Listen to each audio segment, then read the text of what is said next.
ನಾನು ಶಿವರುದ್ರಪ್ಪ ಕವಾಡಿಗೆ ಅಂತ ಉಪಾರಣ್ಯ ಸಂರಕ್ಷಣಾಧಿಕಾರಿ, ಸಾಮಾಜಿಕ ಅರಣ್ಯ ವಿಭಾಗ, ವಿಜಯಪುರ. ನಾವು ನಮ್ಮ ಇಂಡಿ ಸಾಮಾಜಿಕ ವಲಯ ವ್ಯಾಪ್ತಿಯಲ್ಲಿ ಸಾವಳ ಸಂಘ ಈ ಪ್ರದೇಶದಲ್ಲಿ ಒಂದು ವೃಕ್ಷೋದ್ಯಾನವನ್ನು ಮಾಡಿದ್ದೀವಿ.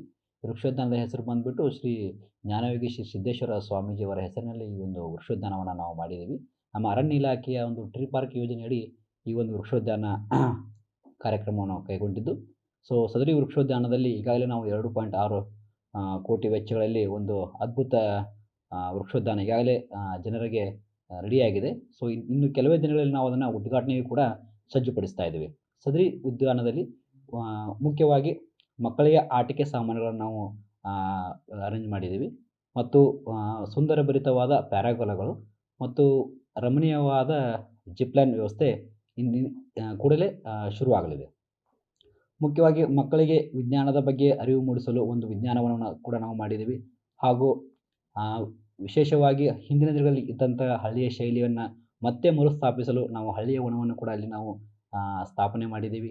ಮತ್ತು ಮುಖ್ಯವಾಗಿ ಈ ನಮ್ಮ ಲೋಕಲ್ ಜಾತಿಯ ಗಿಡಗಳನ್ನು ಸುಮಾರು 100 ಹೆಕ್ಟರ್ ಪ್ರದೇಶದಲ್ಲಿ ವಿವಿಧ ಜಾತಿಯ ಸಸಿಗಳನ್ನು ನೆಟ್ಟು ಆ ಒಂದು ಗುಡ್ಡವನ್ನು ಹಸಿರುಮಯ ಮಾಡಿ ಶ್ರೀ ಸಿದ್ದೇಶ್ವರ ಸ್ವಾಮಿಗಳು ಹಿಂದೆ ತಿಳಿಸಿದಂತೆ ಒಂದು ಸುಂದರ ವಾತಾವರಣ, ಶುದ್ಧ ಗಾಳಿ ಈ ವಿಜಯಪುರ ಜಿಲ್ಲೆಗೆ ನೀಡುವಂಥ ನಿಟ್ಟಿನಲ್ಲಿ ಒಂದು ವಾತಾವರಣ ನಾವು ಸ್ವಚ್ಛ ಮಾಡಿದ್ದೀವಿ.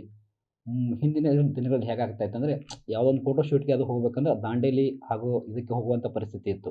ಸೊ ಇವತ್ತಿನ ದಿನ ಈ ಬರದ ನಾಡು ವಿಜಯಪುರ ಜಿಲ್ಲೆಯಲ್ಲೂ ಕೂಡ ನಾವು ಒಂದು ಹಸಿರು ವನವನ್ನು ಸೃಷ್ಟಿ ಮಾಡಿರೋದ್ರಿಂದ ಈ ಯುವಕರು, ವಯಸ್ಸಾದವರು, ಮಕ್ಕಳು ಎಲ್ಲರೂ ಕೂಡ ಈ ಉದ್ಯಾನವನಕ್ಕೆ ಬಂದು ಆಟ ಆಡಿ ತಮ್ಮ ಸಮಯವನ್ನು ಕಳೆದು ಒಂದು ಶಿಕ್ಷಣದ ಬಗ್ಗೆ, ವಿಜ್ಞಾನದ ಬಗ್ಗೆ ಅರಿವು ಮೂಡಿಸಿಕೊಂಡು ಹಾಗೂ ಪರಿಸರದ ಬಗ್ಗೆ ಕಾಳಜಿ ವಹಿಸಿಕೊಂಡು ಈ ಉದ್ಯಾನವನವನ್ನು ಎಲ್ಲರೂ ಉಪಯೋಗ ಮಾಡ್ಕೊಳ್ಬೇಕಂತ ನಾನು ವಿನಂತಿಸಿಕೊಳ್ಳುತ್ತೇನೆ. ಹಾಗೂ ಇಲ್ಲಿ ಎಲ್ಲರೂ ಕೂಡ ಬಂದು ಸ್ವಚ್ಛತೆಯನ್ನು ಕಾಪಾಡಿ ಪರಿಸರದ ಬಗ್ಗೆ ಹಾಗೂ ಸ್ವಾಮಿ ಸಿದ್ದೇಶ್ವರ ಸ್ವಾಮೀಜಿಯವರು ಹೇಳಿದಂತೆ ಪರಿಸರವನ್ನು ಪ್ರೀತಿಸಬೇಕು, ಪರಿಸರವನ್ನು ಹೆಚ್ಚಿಸಬೇಕು, ಇದು ನಮ್ಮ ಮುಂದಿನ ಆಸ್ತಿಯಾಗಬೇಕಂತ ಹೇಳುತ್ತಾ ಸೊ ಈ ಎಲ್ಲ ಒಂದು ಸದುಪಯೋಗನ ಎಲ್ಲ ಜನತೆ ಪಡ್ಕೋಬೇಕು.